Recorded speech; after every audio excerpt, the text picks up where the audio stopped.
우리의 연약함과 부족함 때문에 하나님께서 우리에게 주신 은혜가 크게 두 가지의 어떤 형태와 종류로 우리에게 주어집니다. 그러나 그것이 양극단적, 즉 우리의 죄로 말미암은 이 극단적 현상 때문에 하나님께서 그 극단적 현상 속에 균형을 가지고 그 두 가지 그 종류의 말씀들을 대하게 하심으로써 우리가 건강하게 자라게 하시는 것입니다. 특별히 이번 부흥회는 두 가지 그 측면에서, 두 가지 양극단적 그 방향에서, 물론 극단적이라는 표현은 양쪽으로 우리가 치우칠 수 있는 그런 어떤 색깔을 위험이 있을 수 있지만, 그렇다고 한쪽으로 치우쳤다고 해서 문제가 되지는 않습니다. 근데 한계가 있습니다.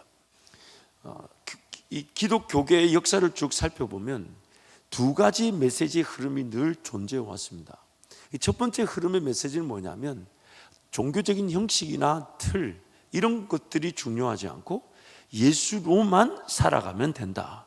그래서 모임의 장소 혹은 어떤 형식, 틀 이런 것에 크게 얽매여서는 안 된다. 뭘 이렇게 염려하냐면, 종교 생활, 신앙생활이 종교적인 생활에 그칠 것을 염려해서, 그래서 예수 그분만 바라보고 예수만 붙잡으면 되고 예수만 의지하면 된다. 그래서 이 메시지를 강조하는 어떤 교회들은 주로 어떤 모임의 장소 혹은 어떤 모임의 어떤 공간, 어떤 그런 부동산, 재산 이런 것들을 극도로 경계합니다.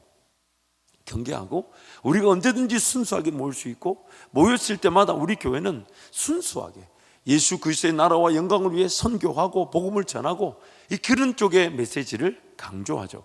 그러다 보니까 어떤 문제가 있냐면, 모임이 오래 가지를 않습니다. 성도들이 그 모임의 공동체로서의 교회가 분명히 무형의 교회를 지향합니다. 예수 그리스도의 몸이기 때문에 무형의 교회, 무형의 공동체를 지향하지만, 그 무형의 공동체도 유형적 환경과 상황을 적절하게 갖춰놓지 않으면 그 무형적인 교회가 매우 이상적으로 보일 수 있지만 오래 가지를 않습니다.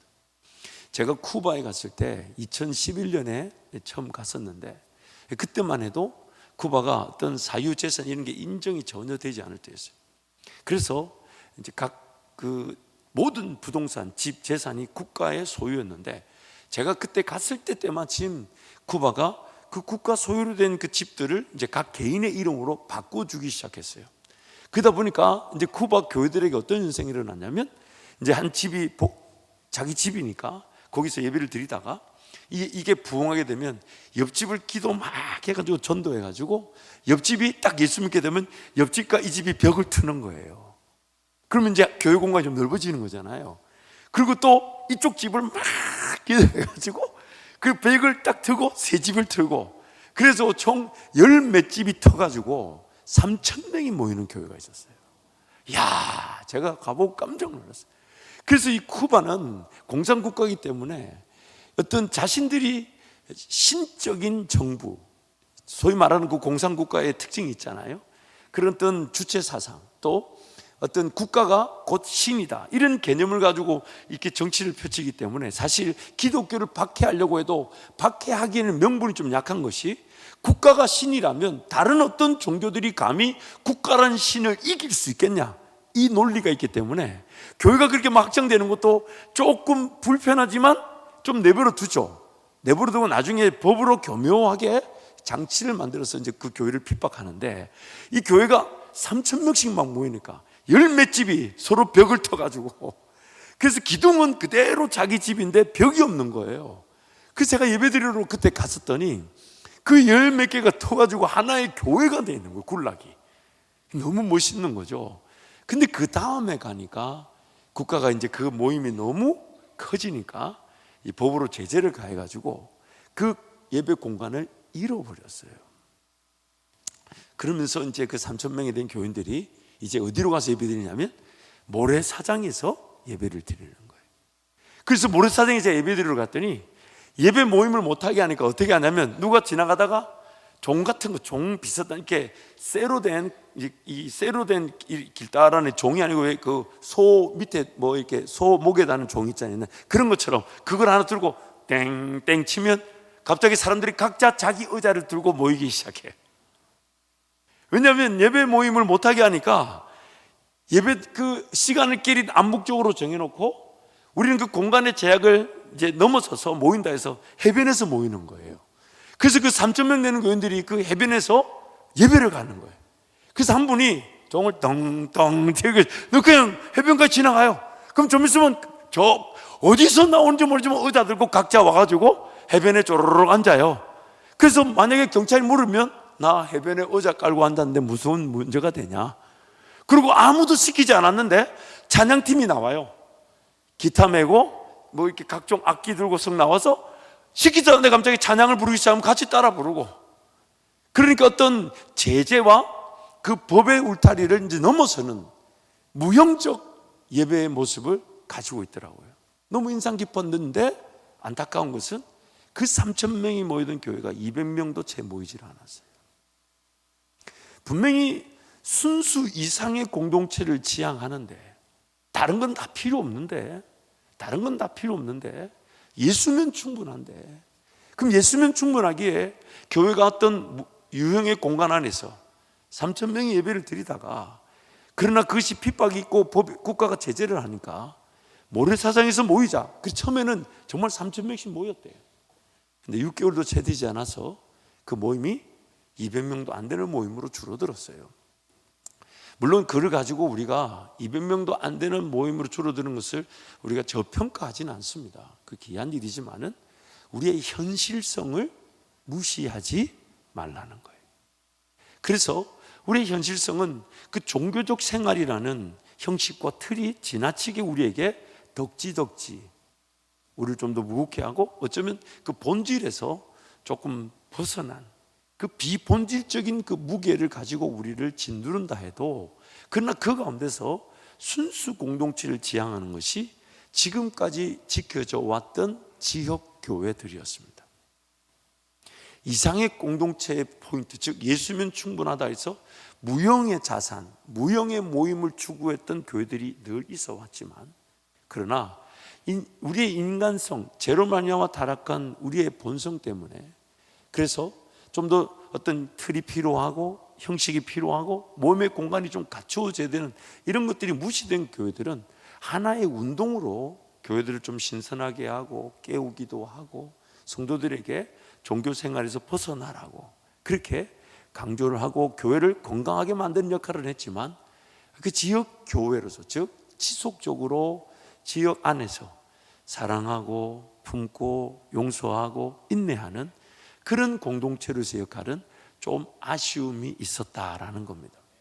그러나 반면 지역의 교회, 우리 교회 같은 대부분의 지역의 교회들은 이제 어떤 우리 현실성, 솔직히 말하면 이런 의자에 저런 어떤 쿠션, 여러분 우리 교회 의자가 전국에서 제일 좋습니다.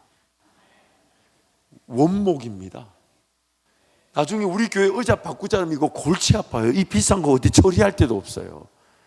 불을 떼면 1년 내내 떼야 돼요. 불 떼기도 너무 아깝죠. 근데 이 지금 쿠션 이런 거는 예배의 환경으로는 최고입니다. 얼마나 포근한지 아무리 좋은 설교도 잘하게 만들잖아요. 그래서 여러분, 제가 이게 고민죠. 예배 시간에는 그 뒤에서 가시가 나오게 만드는 거 어떨까, 이렇게 그 등을 바짝 세우게 하다가 각자 이제 돌아가시고 나면 좀 가시가 사라진다든지. 여러분 그거 아세요? 스타벅스에, 커피숍 알죠? 스타벅스에 예전에 그런 정책이 있었는데 지금 모르겠어요. 예전에 정책 중에 최고로 화려하고 제일 좋은 공간을 만들지 지나치게 편안하여 오래 머물게 해서는 안 된다. 싼 커피 한 잔 먹는데 3시간, 4시간 앉아있으면 그게 손해라는 거예요. 그래서 가구나 인테리어는 고급으로 하는데 스타벅스 정책 중에 30분 이상 앉아있으면 궁디 아프도록 만들어라, 이런 뜻이거든. 제가 해석한 거예요. 그러나 그 사업의 정책 중에 그런 게 있었죠. 그러나 우리가 이런 공간을 갖추어 두는 이유가 뭘까요?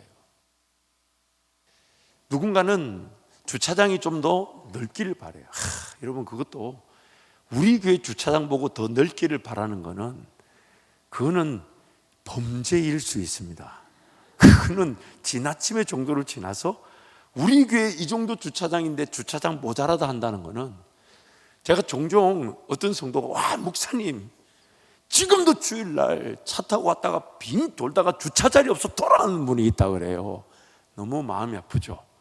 근데 그 얘기가 끝이 아니에요. 그 다음 한 말이 밑에다가 현재 주차 대수를 3배를 늘릴 수 있는 주차 빌딩을 세워야 된다고. 그 말 들을 때는 두려워요. 과연 그 정도까지 우리가 필요할까?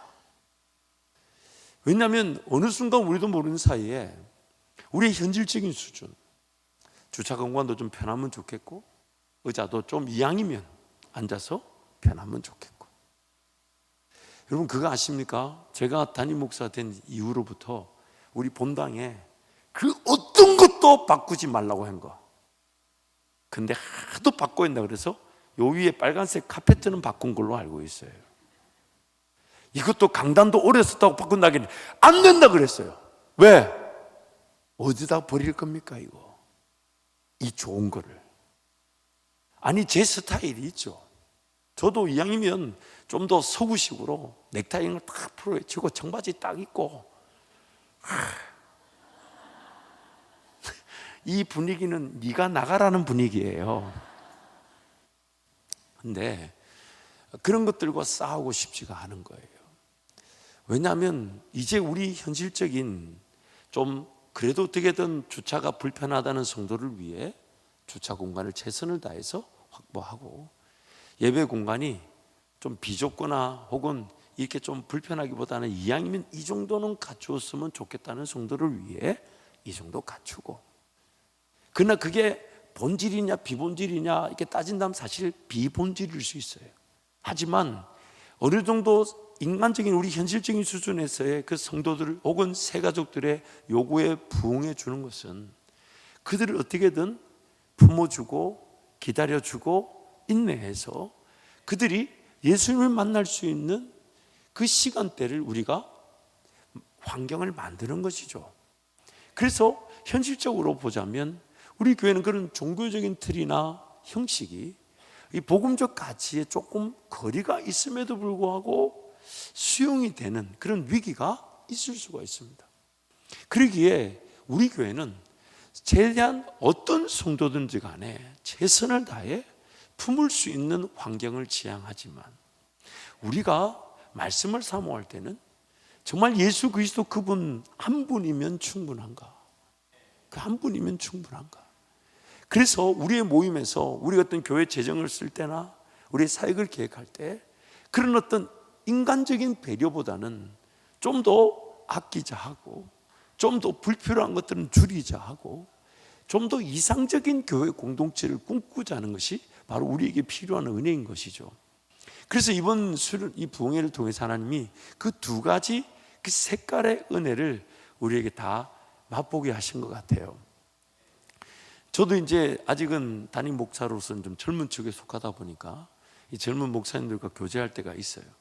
그 이제 교제할 때가 있는데, 이제 이번에 오신 김관성 목사님이나 박강리 목사님 같은 분들 교제하다 보면 마음이 막 뜨거워요.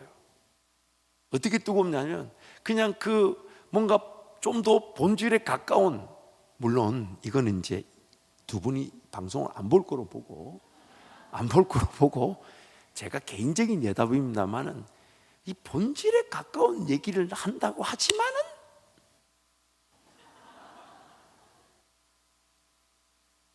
볼 수가 있기 때문에 이건 다음에 방송을 꺼놓고 얘기를 좀 하면 좋을 것 같아요. 근데 이제 그런 분들과 교제를 하다 보면 우리 성도들에게 좀 더 초점이 분명해지는 메시지에 이분들이 하나님 은혜를 전하실 수 있겠다, 그런 기대치가 있는 거죠. 제가 늘 하나님 앞에 간구하는 것은, 하나님, 저도 성장해야 되고 저도 함께 이 시대에 복음 전파에 동력자들이 필요한데 우리 교회 성도들이 또한 은혜를 누릴 수 있는 좋은 동력의 관계들을 붙여주십시오. 제가 가급적이면 어떤 그 행정적인, 예를 들면 이제 필요하지만 교단이나 노예나 총회 이런 정치에는 사실 잘 가지 않습니다. 왜냐하면 그런 행정적인 관리했던 일이기 때문에 제가 가지 않아도 누군가는 감당할 수 있기 때문에 사실 그런 데는 별로 관심이 없어요. 그러나 저희 교회 성도들이 함께 은혜를 누릴 수 있다면 그런 하나님께서 제가 전할 수 없는 혹은 제가 전하기에 역부족인, 하지만 반드시 전해져야 될 하나님의 말씀을 위해서 그런 사역자들과의 교류가 있게 해 주십시오.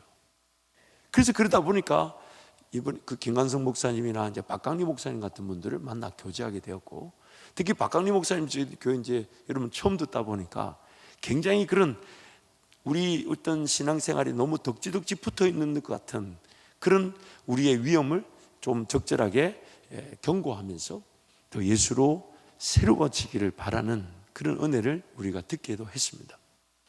그래서 오늘 누가복음 이 9장 말씀 보면 우리 어떤 현실적인 수준에서의 이상을 지향하는 것과 이상적인 것을 지향하면서 현실적인 것을 좀 더 경계하는 그 메시지가 두 개로 나눠 있죠.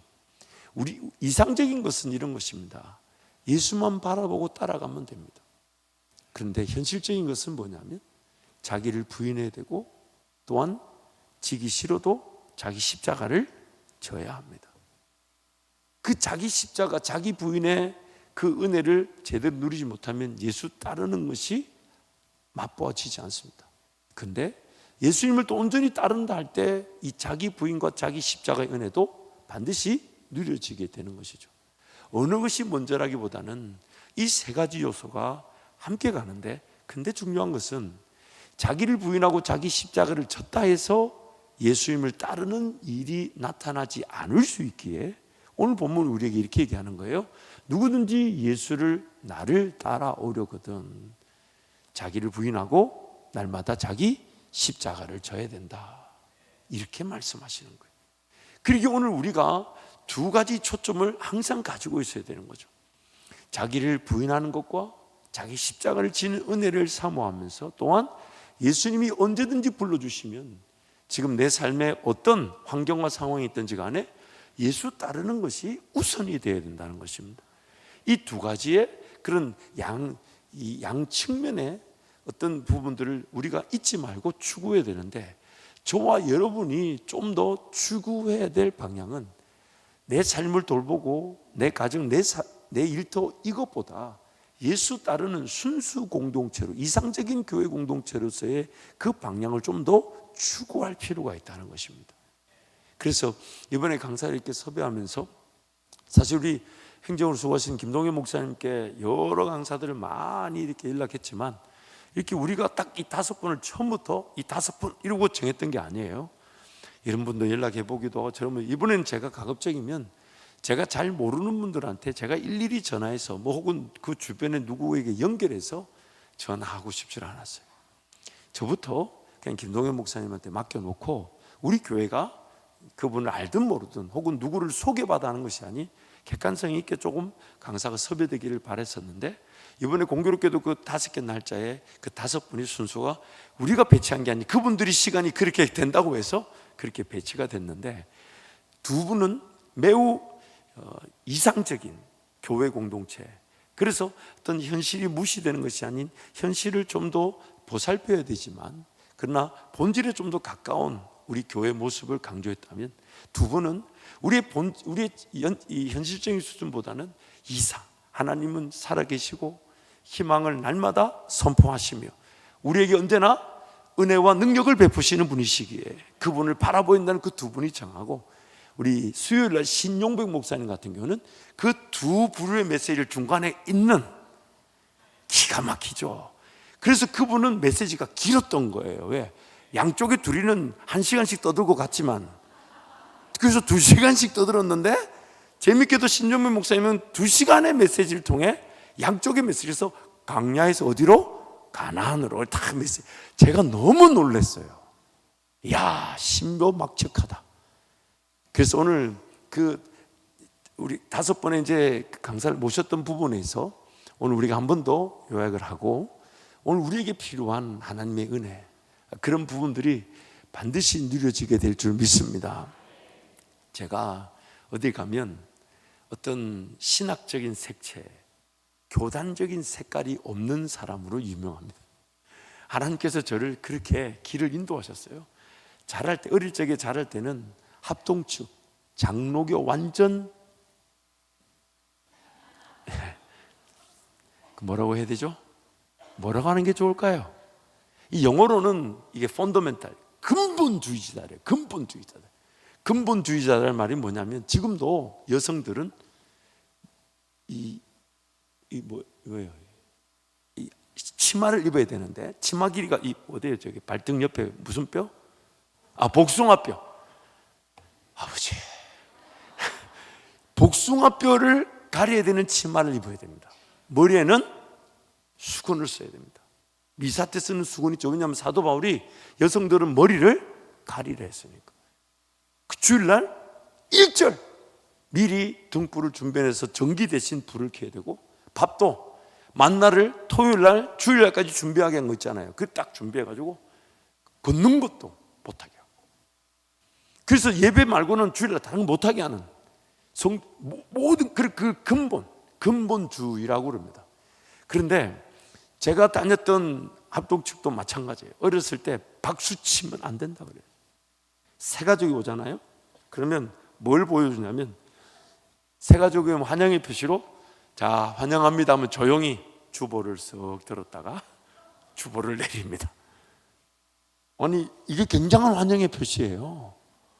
저는 그렇게 배웠다니까. 드럼 지옥 갑니다. 드럼 지옥 가요. 기타 이런 거는 말할 거 없고, 감히 어디서, 분명히 시편에는 북치고 장구 치는데 그 보수 꼴통, 죄송합니다, 보수는 저도 모르게 보수는 못하게. 아니 우리 장로님들 옛날에 다 어릴 적에 그거, 여러분 젊었을 때 그런 경험 있으시죠? 없군요. 네, 죄송합니다. 그러나 그런 교회들이 지금도 있습니다. 지금도 재건파라는 교회가 그렇습니다. 그런데 제가 어릴 적에 거기서 자랐어요. 근데 이제 제가 어릴 적 자랐던 교회는 그만큼까지는 아니었는데, 그러다가 제가 이제 당연히 신학교도 그 합동축 신학교를 갔죠. 그리고 신학대학원도 당연히 이제 총신대학원을 갔는데, 이제 거기서 공부를 하다가 제가 유학을 이제 기도하고, 유학이 연결돼서 간 곳이 아주사 퍼시픽인데, 이 아주사 퍼시픽의 신학의 모태는 웨슬리안 신학입니다. 웨슬리안 신학이라는 게 뭐냐면, 지금으로 치면, 우리나라로 치면 성결교단과 감리교단과 조금 가깝습니다. 물론 그 자체가 저는 틀렸다고 보지는 않아요. 그래서 거기서 처음으로 이런 세계가 있구나. 그리고 최근 들어서 만약에 하나님 나에게 다시 그 목회의 길, 목사로서 준비된 길을 걸어가고 교단을 정하라면 장로교보다 감리교가 낫습니다. 왜냐하면 당회가 없습니다. 더 이상 얘기를 하지 않겠어요. 당회가 없어요. 그래서 감리교 목사님들 만나 뭐 얘기를 하면, 이런 세상이 있는데 나는 몰랐구나. 나는 장로교 아니면 다 지옥 가는 줄 알았어요. 우리 어릴 적에 그렇게 배웠어. 아무 때나 가면 지옥 간다고. 아무 때나 가서 머리 들이밀고 안수 받으면 귀신이 올라온다고. 그렇게 배웠어요. 그런데 제가 아주사 퍼시픽에 갔더니 세상에, 우리 아버지가 이단이라 했는데 그걸 막 가르치는 것 같아. 우리 아버지가 저거 이단이라 했는데. 근데 거기서 새로운 형태의 혹은 좀 더 다른 해석의 신학들을 접하게 됐죠. 물론 그래도 이제 저의 이제 그 근본은 개혁주의적 성향을 분명히 띠고 있습니다. 그래서 이제 거기서 MDB를 마쳤는데, 그때 제가 사역했던 교회는 제 의지와 관계없이, 저는 그 담임 목사님 처음 뵀을 때 교단은 몰랐고, 담임 목사님이 미국의 그 프린스턴이라는 유명한 장로교회에서 목회학 석사를 하셨고, 풀러라는 그런 신학교에서 이제 이 박사과정을 하셨기 때문에 전통적인 장로교 배경이라고 저는 생각을 했어요. 근데 교회를 갔더니 교단이 어디냐면 포스케어라는 이 중도 오순절 교단이었어요. 그 제가 거기서 이제 사역을 하다 보니까 그 교단에 했던 내가 이게 순복음 교단에서도 사역을 하게 되는구나. 그래서 이제 사역을 하다가 목사님이 이제 안수를 이제 신청하라 그래서 안수를 신청하고 시험을 치고, 정말 제가 그 면접 때 그 질문을 받을 줄 알았으면 처음부터 내가 그 고생을 안 했을 텐데, 영어로 시험 준비를 다 하고 뭐 그래가지고 왔다 갔다 하면서 뭐 테스트를 보고 다 통과했는데, 이제 마지막 면접에 갔더니 저한테 질문이 배교를 믿습니까? 라고 묻는 거예요. 백슬라이딩이라고 그러는데 그게 뭐냐면 예수를 믿다가 거절하여 타락한 그 타락의 가능성을 믿냐는 거예요. 그러나 전통적인 장로교 우리 개혁 신앙에서는 그렇게 믿지 않아요. 그 사람이 예수를 믿다가 예수를 떠난 것은 그 사람의 예수 믿었던 그것은 자기 인간적인 힘으로 신앙생활했던 것이지 성령의 능력으로 한 것이 아님을 그가 배교라는 형태로 열매를 거둔 것이죠. 그래서 저보고 배교를 믿냐는 거예요. 가능성을 믿냐는 거예요. 그래서 제가 안 믿는다 그랬죠. 그래서 목사에 떨어졌어요. 안수를 못 받았어요. 그리고 그 안수 못 받는 게 하나도 아깝지가 않았어요. 하나님 나에게 주신 그 신앙에 따라 그거 뭐 불편하지 않았어요. 그래서 너가 떨어뜨린 게 아니라 내가 거절한다. 그럼 뭐 담임 목사님에 갔더니 어떻게 됐냐? 그래서 배교 믿냐 했더니 안 믿는다 했더니 떨어졌다 하던데요. 했더니 목사님 빙긋이 웃으시더라고. 그러면서 이제 그 교회를 사역하다가 제가 이제 달라스 침례신학대학교로 간 거예요. 보세요. 장로교회에서 성결교 감리교를 경험했다가 오순절 교회를 경험했다가 이제 침례교로 갔더니 와 세상에 보수도 그런 보수가 없는 거예요. 미국 침례교 그렇거든요. 거기서 이제 기독교 교육학을 공부하고 이제 거기서는 또 장로교회에서 사역을 했는데 거기서 장로교회 사역하면서 당연히 나의 고향으로 돌아왔다 생각하고 거기서 막 전도사 고시, 강도사 고시 그리고 시험을 치고 드디어 이제 강도사 인허를 받고 목사 안수식을 준비하는데 세상에 그놈의 교단이 동성애자들에게 안수를 주는 법을 통과시켜가지고 저보고 제 담당하셨던 그 여성 장로님이 이렇게 얘기하는 거예요. 그분 아마 동성애자 안수를 찬성했던 것 같아요. 저보고 너 교회에서 안수식 할 때 저 동성애자들이 같이 안수 받을 걸 꿈꾼다는 거예요. 얼마나 소름을 끼치고 얼마나 제가 험한 말을 못하겠습니다만 그래서 강도사를 또 포기했습니다. 제가 안수를 받고 난 다음에 교단이 뭐 노선을 변경했다 그건 막을 수 없지만 제가 지금 안수를 받으려는데 이미 그 동성애자 안수 주는 교단에서 그 머리 뒤밀고 안수 받기가 불편했어요. 그래서 제가 독립교단에서 안수를 받았어요. 독립교단에서 안수 받을 때 한국에 있는 우리 친구들이 다 했던 말, 이제 너는 한국에 연을 끊었다. 한국에 들어올 교회가 없다. 같은 이제 장로교단 안에 이제 같이 자랐던 우리 친구들이 저한테 그런 얘기, 너는 이제 미국에 있어라. 한국에 연을 끊었다. 그러니까 인간의 생각과 하나님의 생각이 다른 거예요. 독립교단에서 안수받았더니 독립교단에 있는 우리 교회를 만나게 하셨잖아요. 아무도 모를 일이에요. 그리고 이제 제가 그 침례교를 졸업하고 버지니아에 갔더니 이번에는 침례교회 목사님이 사역을 하자 하셔가지고 그래서 침례교회에서 사역을 해보고 침례를 주는 걸 보고 또 셀교회라는 거 그런 때 가정교회라고 그러죠. 그런 사역을 이제 경험하고 이제 또 LA로 왔을 때는 방송국에 사역을 하게 하셔가지고 참 왔다 갔다 많이 했죠. 그래서 제 얘기를 이렇게 목사님들한테 하면 목사님들마다 그 경험이 어쩌면 새로운 시대 한국교회에 좋은 토대가 될 수 있다고 이렇게 긍정적으로 얘기해 주지만 저의 본 교단 장로교에서는 배신자라고 하죠. 그런데 저에게 그런 경험이 있는데 이제 그런 경험을 하다 보니까 이런 메시지의 큰 칼라가 두 가지 형태로 우리 교회들 안에 시대별로 있었다는 것을 배우게 된 겁니다.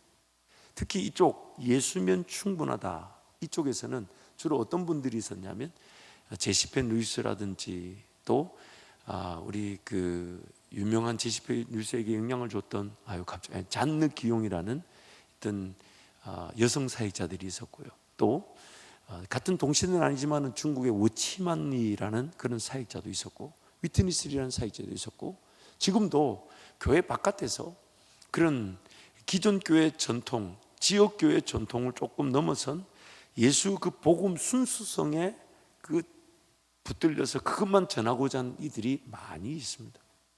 근데 그런 분들이 기존 교회를 많이 이제 도전하기도 하고 새롭게 힘을 주기도 하죠. 그러나 또 반면에는 좀 본질보다는 그 비본질적인 것들이 너무 많지 않나. 지역교회들이 꼭 그렇게까지 갖추어야 되나, 그렇게까지 돈을 써야 되나, 그렇게까지 환경을 만들어야 되나라는 부분에서 치열하게 몸부림치면서 순수를 지향하는 그런 교회 공동체도 존재해 왔다는 거예요.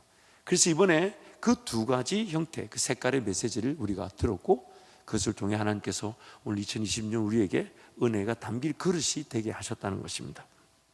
그래서 첫 번째는 우리 장경돈 목사님 통해서 하나님께 우리에게 주신 메시지가 이거였어요. 하지 마라라는 그 신앙에 그쳐서는 안 되고, 하라는 순종의 신앙으로 성장해야 한다는 것입니다. 성경을 펼쳐보면 두 가지 메시지가 있죠. 하지 말아야 될 것과 해야 될 것을 우리에게 말씀하시는데, 분명히 하지 말아야 되는 건 하지 말아야 됩니다. 근데 그것이 당연한데 우리가 죄인이다 보니까 하지 말아야 될 것도 하는 안타까움이 있을 수 있다는 거예요. 그래서 성령께서 우리로 하여금 하지 말아야 될 것들을 하지 않을 수 있도록 도와주시는데, 중요한 것은 하지 말아야 되는 것을 하지 않은 것이 우리에게 성장과 열매를 가져다 주지는 않는다는 거예요. 물론 아예 성장과 열매가 없지는 않아요. 근데 해야 될 순종의 길에서 그릇 안에 하나님의 은혜가 담겨지는 것이고, 하지 말라는 것을 하지 않는 것은 그 더러워진 그릇이 깨끗해지는 것과 같기 때문입니다. 깨끗해지는 것도 자기 스스로에게는 이전과 같지 않은, 그 예를 들면 이런 거죠. 이제 술을 마시지 마라, 마시지 말아야 되겠다. 그건과 관계는 없어도 그 자체가 건강을 해야 돼. 그러니까 술을 끊었다 해봅시다. 그게 굉장한 은혜가 있고 자기 스스로도 대견하겠지만, 죄송하지만 그건 당연한 거죠. 당연한 거죠. 술을 끊은 것으로 그 자체가 열매라고 하지 않는다는 거예요. 근데 이제부터 술을 끊고 난 다음에 술값으로 쓰였던 것들이, 그 시간이, 돈과 시간이 주님이 원하시는 순종의 자리에서 하게 될 때, 성령께서 하자는 것을 하게 될 때, 거기에 깨끗한 그릇 안에 은혜가 담겨지는 것이죠. 그래서 하지 말아야 되는 것, 그것을 하지 않는 것도 굉장히 중요하지만, 그것도 은혜가 필요하지만, 그 수준을 넘어서서 해야 될 것, 해야 될 것. 그래서 여러분, 우리 신앙생활에, 저와 여러분의 신앙생활의 기준을 거기에 맞춰보면 좋을 것 같아요. 예를 들면 하지 마라라는 그 신앙에 만약에 갇혀 있는 경우는, 신앙생활이 어떠냐면, 주일날 안 가면 안 돼, 11조 안 하면 안 돼, 부흥회 하도 오라니까 가야 돼. 요거는 하지 마라라는 그 수준의 가치인 겁니다. 해야 되는 건 뭐냐면, 하나님 나에게 무엇을 말씀해 주실까? 나에게 어떤 길로 순종하게 하실까? 어느 길로 가자 하실까? 무엇을 꿈꾸게 하실까? 무엇을 계획하게 하실까? 무엇을 맛보게 하실까? 이게 바로 하라의 신앙인 거죠. 순종의 신앙인 거죠. 그래서 우리가 귀를 기울인다면 하지 말아야 될 것들은 하지 말아야 될 은혜를 강구해야 됩니다. 왜냐하면 우리는 끊임없이 깨끗해질 수 있고, 죽일 수 있고, 버릴 수 있고, 포기할 수 있는 부분들이 분명히 있기 때문이죠. 그러나 그 하지 말아야 될 은혜가 하지 말아야 되는 수준의 가치에 있어서는 안 된다는 거예요. 하나님이 하자고 하시는 거예요. 어디 가서 어떻게 순종하라 하시고, 희생하라 하시고, 사랑하라 하시고, 섬기라 하시고, 충성하라 하시는지 하자 하시는, 그 순종의 길에서 우리는 성장하게 되고 열매를 거두게 되고, 너무 감사한 것은 그 하라는 것에서부터 순종의 길을 따라가면 하지 말아야 될 것들이 자연스럽게 정리가 되더라는 겁니다.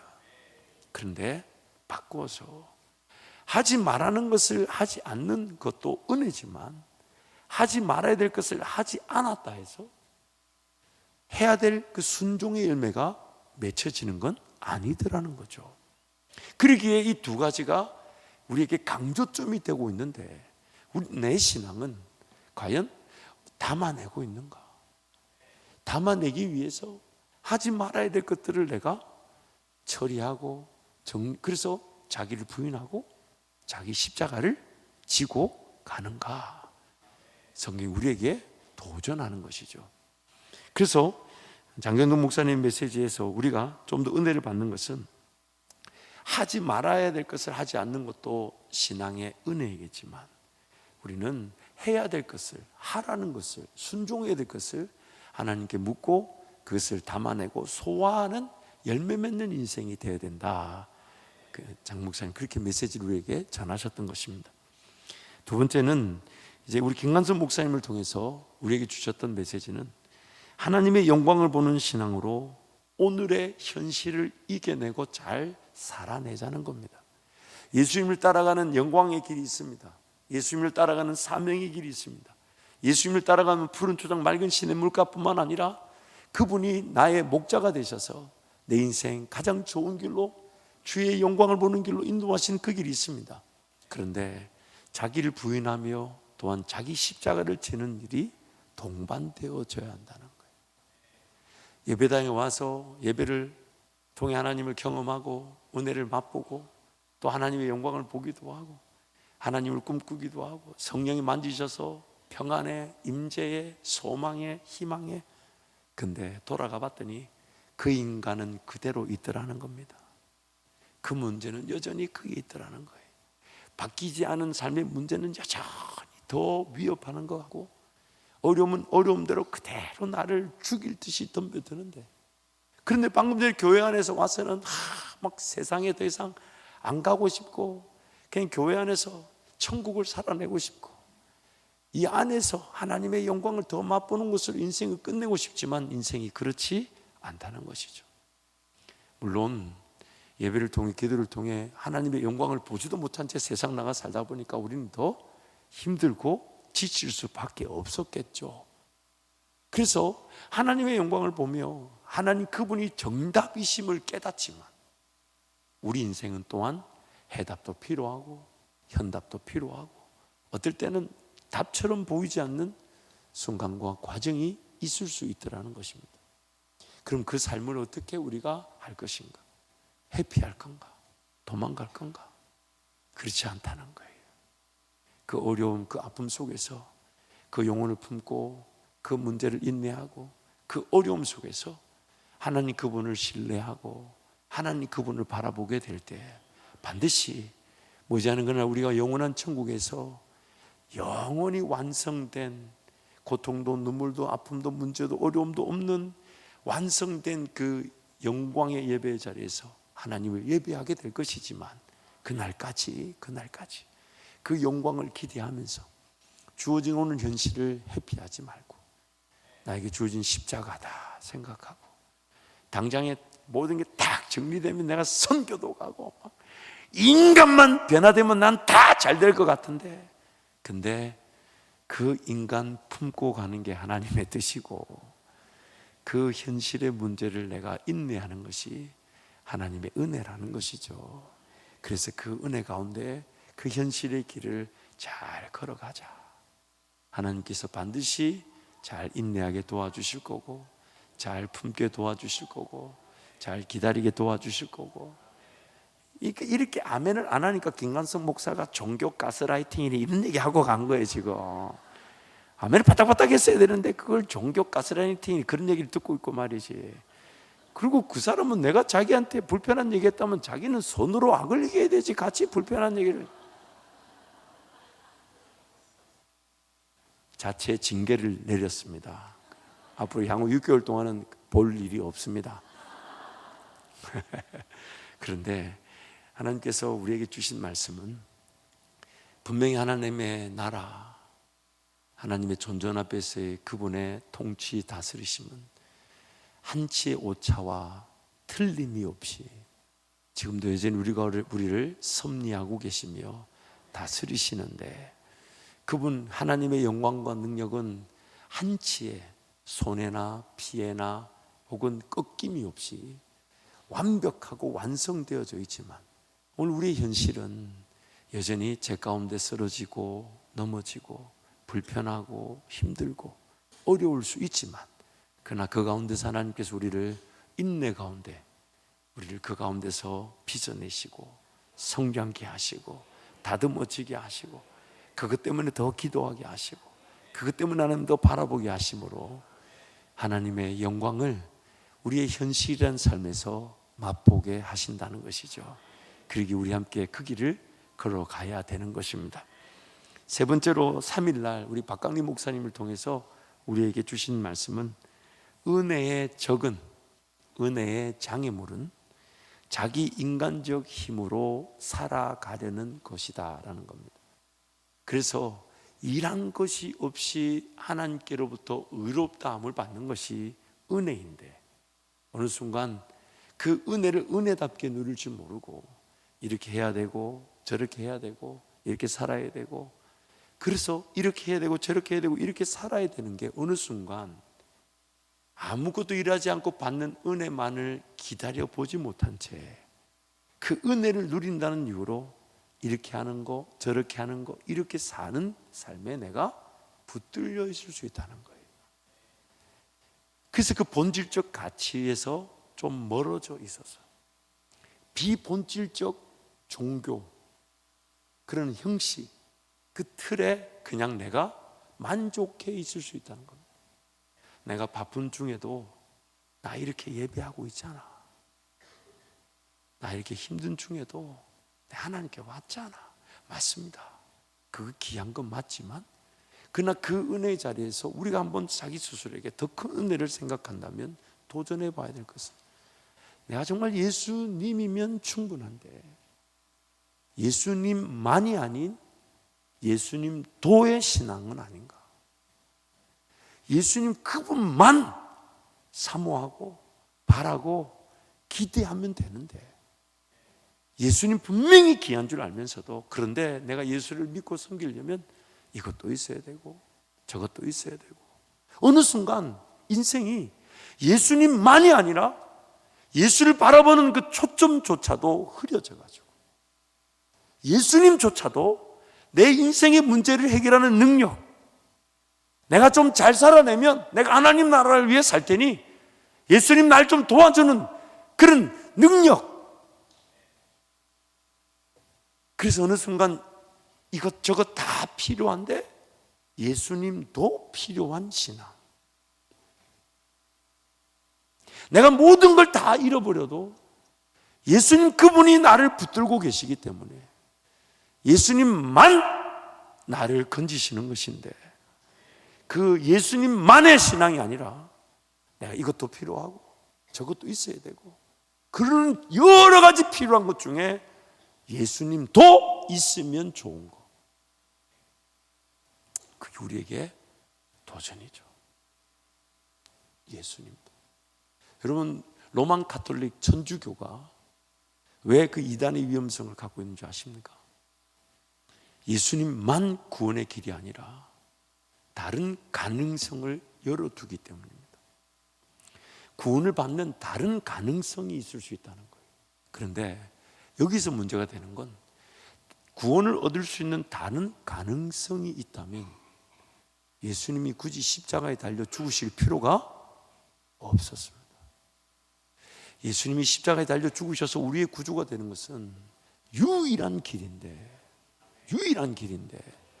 그 유일한 길로서의 주님과의 관계가 아니라, 삶이 힘들다, 어렵다, 이렇게 안 살면 안 된다, 이렇게 돌보아야 된다, 이게 주님이 주신 일터다, 주님이 주신 가정이다, 주님이 주신 자녀다, 맞아요. 그런데 그것이 내 주님과의 예배의 관계, 기도의 관계, 말씀의 관계, 그 사명의 관계보다 더 우선시 되어 있지 않냐.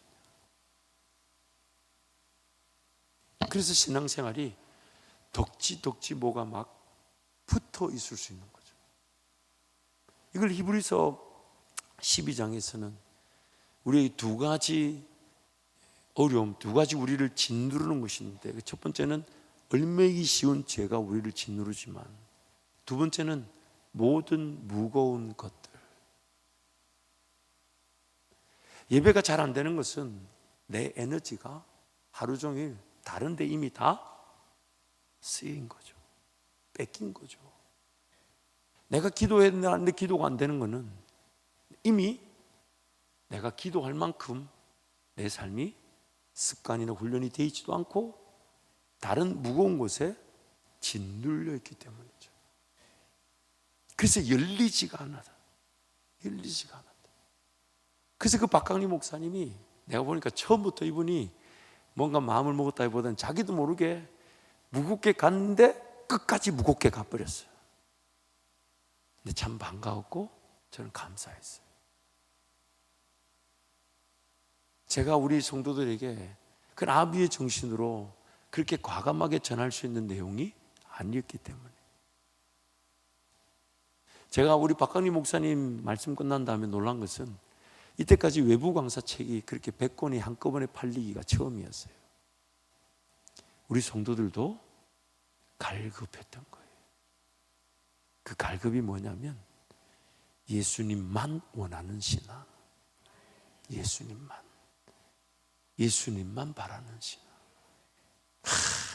여러분 아실지 모르지만 제가 원래 그쪽 성향이었는데 대전에 와서 아가 타락을 한 거 아닌가. 물론 하나님께서 저를 현실 공동체를 배우게 하시고 빚어가시는 기회로 확신합니다만, 이렇게 말하면서 여러분 쳐다보기가 힘들어요. 하지만 우리가 한번 우리 신앙을 살펴봐야 되죠. 과연 내가 오늘 이 밤에라도 내 생명이 끝날 걸 믿고 오늘이 마지막인 것처럼 신앙생활 하나? 정말 예수님 한 분이면 충분한가? 그래서 다른 건 다 배설물로 해로 여기고 잃어버릴지언정 정말 예수님 그분과의 관계를 더 증진시키기 위해 기도를 더 훈련하고 말씀 생활을 더 훈련하고 예배 생활을 더 집중하고 주의 몸된 교회를 더 사랑하고 더 돈을 벌 수 있고 더 얻을 수 있지만 다 포기하는 것은 그것보다 내가 이 교회의 자리, 예배의 자리, 기도의 자리를 지키는 게 더 소중하기 때문에 그것을 희생이라 그러고 그것을 충성이라 그러는데, 어느 순간 내 신앙은 예수님 한 분이면 충분한가? 그래서 어떤 삶을 더 잘 살아내려는 성도들이 이번 이 메시지를 통해 이런 어떤 결단이 있으면 좋겠어요. 힘을 좀 빼면 좋겠습니다. 힘을 빼라는 것은 세상을 잘 살아내려는 그 힘을 좀 빼서 예수님께 가져오면 좋겠다는 거예요. 예배당에 와서 힘을 빼라는 게 아니고 세상을 잘 살아내려는, 어느 순간 나도 모르게 주님과의 관계보다 더 앞서가 있고 주님과의 관계라는 그 본질에 조금 덕지덕지 비본질적인 것들이 붙어 있는 것들을 좀 떨어버리고, 근데 그런 것들을 떨어버리게 되면 시간이 아껴지게 될 거고 물질이 저축이 되지 않을까 해요. 그럼 그것을 예수님께로 가져오자는 거예요. 그래서 예수님께 좀 더 집중하는, 뭔가 내 계획이 없고 내 꿈이 없고 비전이 없어도 지금 내가 예수님을 찾고 구하고 예배하는 것이 내 인생 최고의 은혜인 줄 안다면 그 인생은 범사가 형통한 겁니다. 형통한 거예요. 그런데 그 예수님과의 관계 중심, 그 예배가 즐겁고 기도 그 자체가 행복하지 않은데 세상을 어떻게 살아낼 수 있을까요? 그러니 뭐 덕지덕지 더 많이 붙는 거 아닐까요? 그래서 이것도 있어야 되고 저것도 있어야 되고 이거 해결돼야 되고 저거 해결돼야 되고 어느 순간 뒤치다꺼리만 하게 돼요. 정면에서 주님이 걸어가지 하시는 그 길을 걸어가기보다는 인생이 자꾸만 약이 되고 야기하는 그 문제들거리만 자꾸만 뒤치다꺼리만 하게 돼요. 앞문을 열어 제껴서 새로운 땅을 밟고 하나님 나라를 선포하고 죽었던 영혼들을 살리는 그런 일에 걸어가기보다는 자기 인생 뒤에서 막 일어나는 거, 막 이거 돌봐달라, 저거 해결해달라, 이거 처리해달라, 먹여달라, 입혀달라, 마시게달라, 거기에 붙들려가지고 정말 예수님 한 분이면 충분하다는 신앙이 어느샌가 예수도 필요한 신앙으로 전락되어져 있지 않은가. 박강림 목사님 저에게 굉장히 미안해 하셨지만 저는 굉장히 감사를 전했어요. 우리 신앙을 한 번 더 순수하게 살펴볼 기회가 되었다. 순수하게. 그래서 그 박강리 목사님이 시간이 없어서 이분이 마지막에 더 중요한 얘기를 했는데 그거를 또 짧게 해서 제가 이제 그 부분을 좀 강조하려고 그래요. 그게 뭐냐면 영어로 이렇게 우리에게 소개하셨죠. Lovers will always outwork workers. 이게 뭐냐면 사랑하는 사람은 내가 일을 해서 은혜를 누리겠다는 그 일꾼들보다 능가하여 주님 나라를 위해 헌신하게 된다. 항상.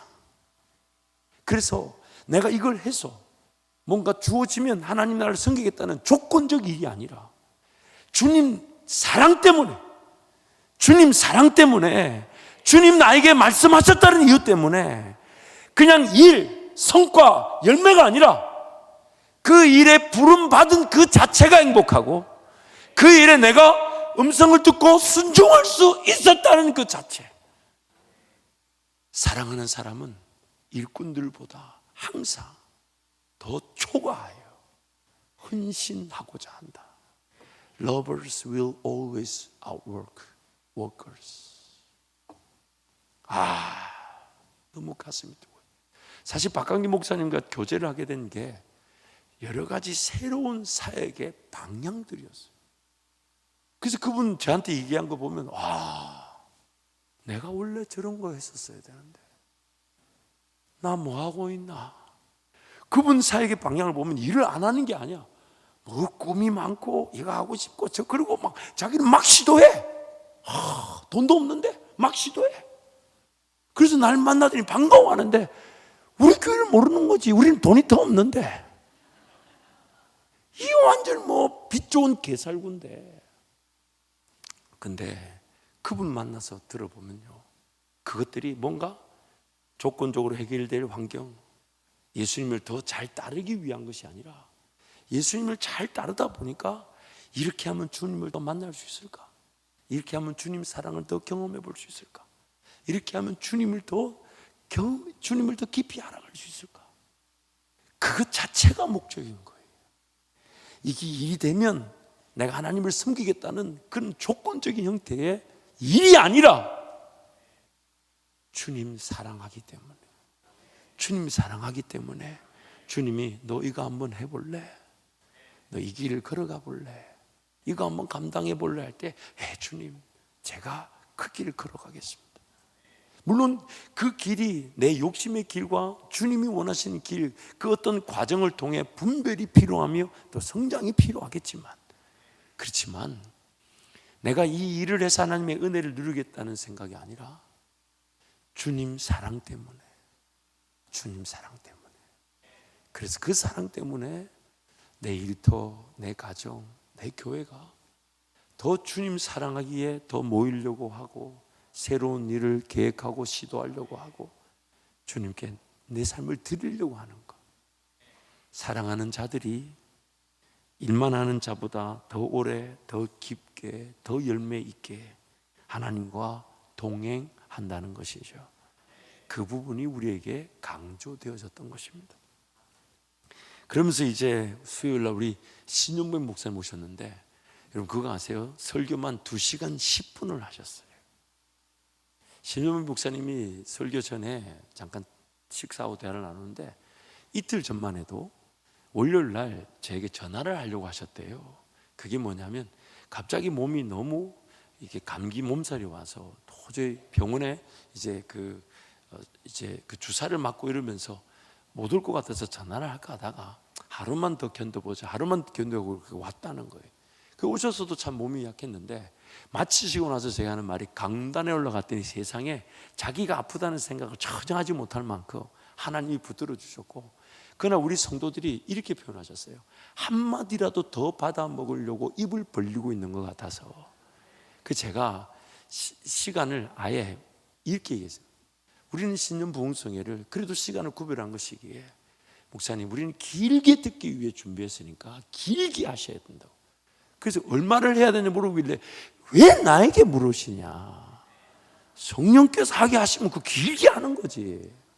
근데 여러분 그날 우리 성도들이 마칠 때까지 한 명도 자리를 떠나질 않았어요. 그날 메시지가 오늘 우리를 뜨겁게 만들었죠. 그 메시지의 핵심이 뭐였냐면, 첫 번째는 1번이 1번이어야 된다. 아멘, 아멘. 1번이 1번이어야 된다는 거예요. 그러면서 세 가지 관리가 필요한, 첫 번째 뭐가 필요하다고요? 영혼의 관리가 필요하고. 자, 여러분 담임 목사가 얼마나 사랑하는 마음으로 여러분한테 시험을 치르지 않고 다 정리해서 다시 알려주는 거, 이걸 은혜라 하는 거예요. 여러분 어떻게 지난 이틀 전에 들었던 건데 전혀 생각이, 그러니까 여러분, 우리는 특별한 은혜가 필요한 게 아니라 준 은혜라도 곱씹으면 은혜가 있는 거지. 제 맘 같아서는 지난 부흥회 설교를 CD로 만들어서 100번씩 들어야 되지 않나. 또 아멘도 안 하는 거지. 세 가지 관리가 필요하다. 첫 번째 뭐가 필요하다고요? 어떤 관리? 영혼의 관리가 필요하다. 두 번째 무슨 관리가 필요하다? 건강의 은혜가 필요하다. 세 번째 뭐가 필요하다? 물질도 분명히 하나님이 은혜가 필요하다, 주신다. 그런데 그 세 가지를 하나님께서 반드시 해결하시지만 1번이어야 된다. 영혼이 먼저 잘 되지 않으면 건강이나 물질의 은혜가 소용이 없다는 거예요. 아니 여러분, 돈을 다 가졌는데 빨리 천국 가면 어쩔 겁니까? 그렇죠? 근데 돈이 없다 해서 내 삶이 못 사라지거나 안 사라진 게 아니었어요. 그래서 하나님이 내 영혼이 잘됨 같이 범사가 잘 되기를 바란다. 심지어 건강과 이 물질은 순서가 바뀌어도 된다잖아요. 그거 하나님께 중요하지 않다잖아요. 1번이 해야 한다. 1번이 해야 한다. 내 영혼이 살아야 되죠. 그러면 어떤 문제를 만나든지 간에 그 문제를 바라보는 나의 시선이 하나님의 시선으로 바뀌게 될 텐데, 문제 어려움을 당하니까 아무리 많은 돈이 있으면 뭐합니까? 아무리 많은 영향력이 있으면 뭐합니까? 문제가 이만큼 보이는데, 아무리 문제가 커도 내 영혼에 성령의 임재가 있다면 문제보다 더 큰 성령에 사로잡혀 그 문제를 하나님께 맡겨놓을 수 있는데, 내 영혼이 성령으로 충만하지 않으면 아무리 많이 돈이 있고 아무리 많은 영향력이 있어도 문제가 더 클 텐데 해결이 되지 않는 거예요. 그래서 영혼이 잘 되는 게 1번이고 1번이어야 된다는 거예요. 좀 크게 하고 빨리 좀 지나갑시다. 그리고 이번에도 강사 목사님들 내한테 하는 말이 우리 교회 반응이 좋다는데 나는 반응이 안 좋았다고 생각해. 평상시 하는 아멘보다 더 아멘이 안 나오고, 아멘을 크게 해야 설교가 빨리 끝난다고 몇 번을 더 빨리 끝내길 바라는 건 욕심은 떠나갈지어다. 근데 여러분 1번이 해야 된대요. 제가 LA에서 사역을 할 때 참 우리 한국 이민자들 대단해요. 성실히 살고요, 열심히 살고, 그리고 하나님 은혜로 그런 부호 물질을 갖추시는 분들 저도 제법 만나봤어요. 집도 어리어리하고, 물론 그런 것들이 저는 뭐 그걸 이렇게 잘못 해석하자는 게 아니에요. 그분들의 어떤 수고 헌신을 생각하면 그런 것들도 하나님께서 주실 때가 있어요. 또 그런 게 필요할 때가 있고. 근데 어떤 한 분이 저에게 와서 울면서 기도 부탁하는 거예요. 목사님, 우리 아이들이 교통사고가 났는데 지금까지 인생이 그래도 이 정도면 안전하게 싶어서 보험도 많이 들어놓고 돈도 저축해두고 물질도 갖추어뒀는데 세상에 이 교통사고 뜻밖의 이 사건을 막을 방법이 없습니다. 막을 방법이 없대요. 무려 차량을 5대를 쳤대요. 추돌한 게 아니라 자기가 5대를 쳤대요. 그리고 사망자가 생겼어요. 그러면서 엎어져서 하나님께 도움을 구하는 기도보다 회개를 먼저 하는 거예요. 하나님, 그렇게 보험 들어놓으면 안전할 줄 알았어요. 그렇게 물질 정도 저축해 두면 이만하면 살 줄 알았어요. 근데 하나님이 그날 주신 은혜를 그 보물대로 내 삶을 지키는 것으로, 돈을 쌓아서 내 삶을 안전을 보장받는 것으로 착각했던 나를 용서해 달라고. 수십억을 집어넣어도 해결할 수 없는 일을 만났을 때, 여러분, 우리 인생은 우리가 지킬 수 없습니다. 그런데 하나님이 주신 은혜를 자꾸만 내 인생을 지키는 쪽으로, 내가 나를 구원할 수가 없어요. 나는 나를 구원할 수가 없어요. 근데 내가 나를 구원하려고 하나님이 그날 주신 은혜를 압니다. 아껴 썼고 최선을 다해 저축하고 전략하고. 근데 그 아껴 쓰고 저축하고 전략하는 게 나를 지키기 위한 어리석은 것, 얼마나 안타깝습니까? 그날을 기뻐하고 그날을 즐거워하기보다 어떻게든 내 삶을 지키려고 그걸 아껴 쓰고 저축하고, 하나님이 어떤 은혜를 주든지 간에 일단 내 삶 그것만 붙들고 살아가는 거. 그래서 신용배 목사님이 세 부류의 삶을 소개해 주셨잖아요.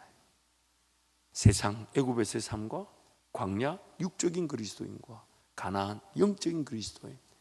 그 비교표를 제가 지난주 보여준 걸 한 번 더 보여드릴게요. 애굽은 바로가 주인이고, 광야는 인간 내가 주인이고, 가나안은 하나님이 주인이고, 애굽은 불신자, 광야는 신자, 가나안은 제자. 애굽은 자연인, 광야는 교인, 가나안은 증인. 애굽은 악령이 지배하고, 광야는 양령의 지배를 당하고, 가나안은 성령의 지배를 당하고.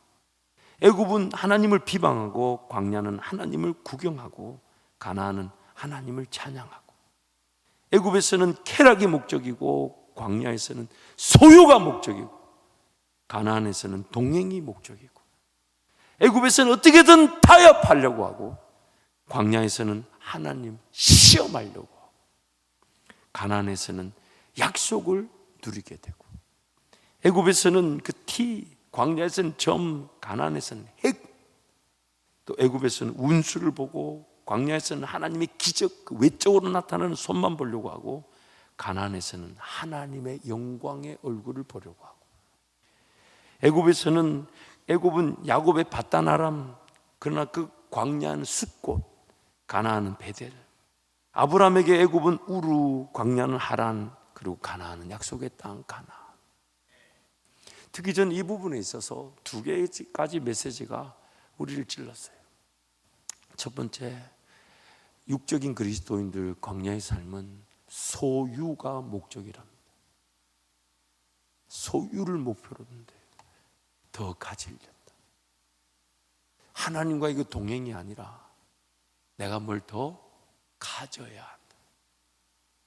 재산도 가지고, 권력도 가지고, 영향력도 가지고, 세상에서 가질 수 있는 걸 다, 그걸 하나님의 축복으로 여기는 거죠. 물론 하나님께서 그 뭔가 물질이든 영향력이든 가치든 도구로 주실 수는 있지만 그것을 내 소유로 주시지는 않는데, 하나님 그 순간 하나님의 음성에 귀를 기울이기를 원하시고, 하나님 그 순간 하나님 한 분을 즐거워하기를 원하시고, 하나님 그 순간 내 삶의 목적이 예배에서 나는 예배하려고 했더니 하나님 그 예배를 기뻐 받으시면서, 하나님 난 하나님 예배하면 충분해요 했더니 하나님 나도 나와 함께 예배하는 거 이거면 충분하다고. 그게 오늘 우리 인생의 목표일 텐데 그 동행함이 없는 거예요. 그래서 광야에서의 그런 육적인 그리스도인들은 하나님을 구경하고, 가나안 땅에서는 하나님의 사람들이 하나님을 찬양하는. 예전에 이런 비유가 우리 한국교회에 자주 소개됐었죠. 당신의 인생의 배는 유람선입니까? 아니면 전투함입니까? 그래서 교회 올 때마다 오늘 교회 식당에 김치가 맛이 있었네, 없었네. 오늘 의자를 앉았는데 하필이면 삐걱삐걱거려서 소리를 듣지 못했네. 아니 주보 인쇄 품질이 왜 이렇게 떨어지네. 예배당 현수막의 디자인은 왜 저 모양으로 했네? 차를 바꾸려면 이왕이면 그거보다 좀 더 큰 차로 바꿨어야 되는데, 주차장도 넓을 거면 한 2배 정도 더 넓게 하지 어중간하게 8,000평이 뭐냐. 아니, 이제 여러분이 하지 않은 할 법한 소리를 제가 한 거예요. 그런 게 관심인 거죠. 뭘 누리고 뭘 내가 즐기고 나에게 혜택을, 나에게 유익을, 나에게 더 도움을.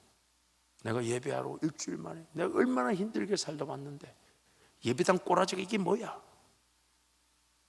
내가 지금 세상에서 돈 벌기 얼마나 어려운데 목사는 맨날 지는 돈도 안 벌어보고 자꾸 갖다 바치라고 갖다 바치라고. 아니, 있을 법한 얘기를 제가 여러분이 그렇게 했다는 게 아니라, 제가 그런 거 들어보지 않았어요. 그래서 할 수 있는 거예요. 왜냐하면 그런 걸 들어보는데 하면 찔리니까 하면 안 되지. 그렇잖아요? 했었나? 잘 모르겠네. 나를 더 유익하게 해라. 나를 더 즐겁게 만들어라. 나를 더 기쁘게 해봐라. 내가 더 행복하게 해봐라. 나를 더 섬겨달라. 나를 또 좀 인정해달라. 유람선 같은 신앙이죠. 그런데 전투함은 나의 위치는 어딜까? 나의 역할은 무엇일까? 나의 사명은 무엇일까? 비가 오나 눈이 오나 바람이 오나 내가 지켜야 되는 자리는 어딘가? 나를 통해 하나님께서 영광을 받으실 일은 뭔가? 함께 협력하고 함께 기도하고 함께 전진해야 될 것은 어딘가? 우리의 대적은 누군가? 우리가 싸워 이겨야 될 대상은 무엇인가? 우리의 싸움은 혈과 육에 관한 것이 아니라 정사와 권세자들과 세상의 주관자들과 악한 영들에 관한 것이라. 전투함으로써의 전투적 자세로 그 교회 안에서의 위치를 확보하고 어떤 일이 주어든지 간에 그 자리에서 그 역할을 죽도록 충성하는 것, 그게 바로 우리의 사명인 것이죠. 그런데 그것이 어느 순간 유람선으로 변질될 수 있다는 거죠. 그래서 우리에게 제안하시기를 그 광야 같은 육적인 그리스도인의 자리에 머물러 있지 말고 약속의 땅으로 나아가자는 거예요. 그러면서 신원배 목사님 그 간증, 그 하나님 나라 영광을 맛보고 하나님께 삶을 더 드릴 수 있는 가능성, 기회, 그걸 소개하는데 우리 모두가 누구 하나 자랑을 끊는 죄인처럼 숙연해지지 않았었습니까? 저렇게 맛볼 하나님의 나라가 있었구나. 저런 것에 헌신할 수 있는 마음을 하나님이 주시는구나. 저렇게 주님 사랑할 수 있도록 이끄시는구나. 제 가슴이 먹먹했어요. 하나님 나라가 멋있다. 물론 나의 영적 형편을 보자면 그 하나님 나라는 여전히 나 때문에 감추어져 있는 보물처럼 땅 속에 어딘가에 숨겨져 있겠지만, 그러나 하나님께서 그런 믿음의 사람들 앞서 걸어가는 이들의 그런 하나님과의 동행의 내용을 우리에게 소개하심으로 저런 길이 있고 저런 세상이 있고 저런 맛이 있다는 것을 우리에게 소개해 주셨잖아요. 참 마음이 따뜻하고 행복했어요. 참 즐거웠어요. 물론 내 부족함, 내 연약함 때문에 회개하며 기도하게 되었지만, 그래도 하나님께서 우리에게 그런 종들을 보내셔서 그런 말씀을 전하고 듣게 하셨다는 것은 우리로 보게 하신 거잖아요. 우리로 듣게 하신 거잖아요. 우리로 그 길이 있다는 것을 초청하신 것이잖아요. 그리고 오늘 저와 여러분이 기도해야 될 제목은 그런 하나님의 영광의 기회가 있다는 것을, 하나님 그 나라가 있다는 것을, 그것이 이 세상을 열심히 잘 살아지는 곳으로 발견되는 나라가 아니라 하나님과 동행하는 곳으로 발견되는 나라, 내 일터가 잘 되고 돈을 잘 벌어서 보장되는 나라가 아니라 오늘 이 순간부터 예배하고자 하고 기도하고자 하고 말씀 듣고자 하는 그것이면 충분하여 보게 될 하나님의 나라, 그 가능성을 우리에게 보여주신 거 아닙니까? 여러분 너무 행복했었어요. 마치고 나서 목사님 1시간을 더 하셔야 되는데, 왜냐하면 그 순간만큼은 하나님께서 누구를 붙잡아 뒀는지 안 붙잡았는지, 긴지 짧은지, 우리 성도들 중에 누가 불편에 갔는지 안 갔나, 이런 거 쫙 생각지 않고 하나님께서 우리를 어떻게든 포기하지 않으시고 말씀에 주려 하셨다는 것이 얼마나 감사했는지 몰라요. 너무 행복했었어요. 여러분, 설교를 마치기 위해서라도 행복한 표정을 좀 보여주시죠. 참 따뜻하고 좋았어요. 하나님 나라가 여전히 유효하구나, 하나님의 기회가 있구나.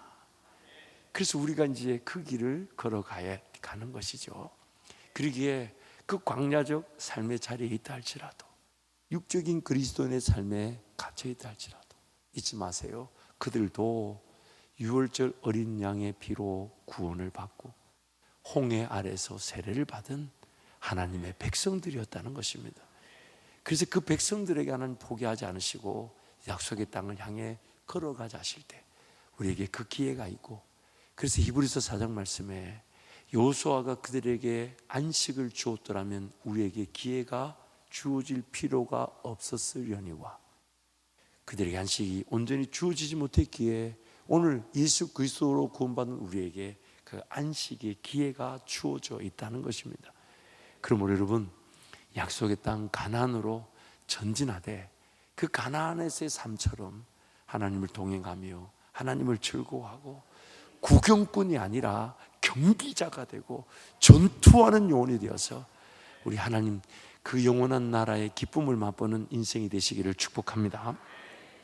마지막으로 우리 이모현 목사님 오셔서 그 귀한 삶의 간증들, 즉 아무리 인생이 어렵고 힘들어도 하나님은 만나 주실 수 있으시며 또한 하나님을 만난 이들은 반드시 쓰임 받을 수 있는데, 그 수련회 그 불법 단체 CCC, 제가 말한 게 아니고 임 목사님이 제가 얘기한 게 아니라 CCC, 여러분 오해하지 마세요. 이무현 목사님이 불법 서클 CCC 이렇게 끌려가서 첫날 수련회 때 은혜 안 받으면 끝나지 않을 것 같아서 은혜 받은 연기를 해가지고 그 다음날 그 부르심에 자기도 모르게 그 옆에 있는 미친 여자가 손을 들어줘가지고 제가 얘기한 게 아니라 그 미친 여자분이 어떤 분인지 저는 몰라요. 자기도 모르게 미친 여자가 같이 손들어서 그 길로 평생의 삶을. 여러분, 그 이모현 목사님 증건다리 선교회가 지난 코로나 기간에 번개탄 TV라는 사역을 시작했어요. 근데 하나님께서 홍대에서 하라 그래가지고 매달 2,500에서 3,000만 원의 경비가 필요했답니다. 놀라지도 않아. 근데 하나님 그것을 지금까지 감당하게 하셔가지고 그 사역이 더욱 든든히 세워져 가게 하셨다는 거예요. 그런데 그 이모현 목사님 부르신 하나님이 그가 뭔가 신앙의 유산이 있었던 것도 아니고 분명한 확실한 만남의 과정들이 있었던 거 아니고 불신이 있고 의심이 있고 모자람이 있고 부족함이 있는데 하나님 그를 부르시니까 그 인생의 모든 과정이 하나님의 부르심에 따라 성장하게 하시고 쓰임받게 하시고 그 외롭고 힘든 길을 인내로 걸어가게 하시더라는 겁니다. 그러기에 우리도 마찬가지예요.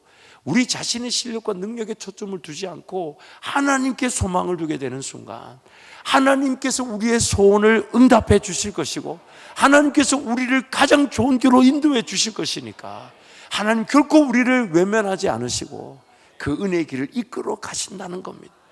그러기에 우리가 생각했던 화려하고 확실한 방법 그런 게 아니라도 하나님 그 순간에 정말 기도답지 않은 기도, 예배답지 않은 예배, 의심과 불신 속에 그냥 그 자리에 앉아만 있기만 한 것 같은데 하나님 그 모든 과정들을 결코 헛되게 하지 않으시고 하나님 그분을 만나고 하나님을 경험하고 하나님께 드려졌다 하고 하나님께 맡겨졌다 하고 하나님이 들으신 바 되었다 하시면서 믿지도 못하고 깨닫지도 못한 그 입술의 고백조차도 하나님 그 평생을 쓰시기에 충분한 약속으로 만들어 주셨다는 것입니다. 그렇게 우리도 마찬가지입니다. 우리 인생도 언제든지 우리 자신의 영적 형편을 볼 것이 아니라 우리 하나님을 보게 되는 것이죠. 내 얼마나 부족한지, 내 얼마나 연약한지 지금 이 순간에도 설교를 빨리 마치면 좋겠다 해도 앉아있는 여러분에게 은혜를 주신다는 거예요. 목사가 지금 했던 말 또 한다, 했던 말 또 한다. 우리 사모님에게도 은혜가 있다는 거예요. 아멘. 여러분이 아멘 하면 안 되고 사모님 아멘. 사랑하는 성도 여러분, 우리의 시선이 우리의 현실에 갇혀 있지 마시고 우리 하나님께 소망을 두십시다. 그러나 우리 현실을 돌본다는 그것이 종교적인 행위에 비본질적인 것에 예수님은 충분하다는 그것을 놓칠 수 있다는 것을 늘 경각심을 가지고 뭔가 덕지덕지 붙어 있을 수 있다. 그래서 우리가 좀 더 불편하게 지내자, 좀 더 어렵게 지내자, 좀 더 모자라도 괜찮다, 좀 더 연약해도 괜찮다, 그것으로 하나님께 더 내어드릴 수 있고 하나님께 더 맡겨드릴 수 있다면 우리 좀 불편하게 살고 어렵게 살더라도 예수님이면 충분한 인생으로 그렇게 우리 인생이 세워지기를 축복합니다. 무엇보다 이번 이 부흥회가 하나님께서 분명히 우리에게 약속하셨어요. 그 부흥성회가 기점으로 해서 은혜가 준비되게 하셨고 또한 이것을 기점으로 은혜가 담겨진다고 약속하셨어요. 그래서 여러분 그 말씀을 또 되새기고 되새기면서 이미 받은 말씀 또 이미 받은 은혜를 기억하되 2026년 하나님 여러분에게 어떤 은혜를 주실지, 어떤 은혜를 주실지, 죽었던 자가 살아나게 될 것이고 꿈을 꿀 수 없던 자들이 꿈을 꾸게 될 것이고 하나님의 인도하심을 보지 못한 자들이 인도하심을 보게 될 것이고 무엇보다 성령에 귀한 은사가 담겨질 수 있습니다.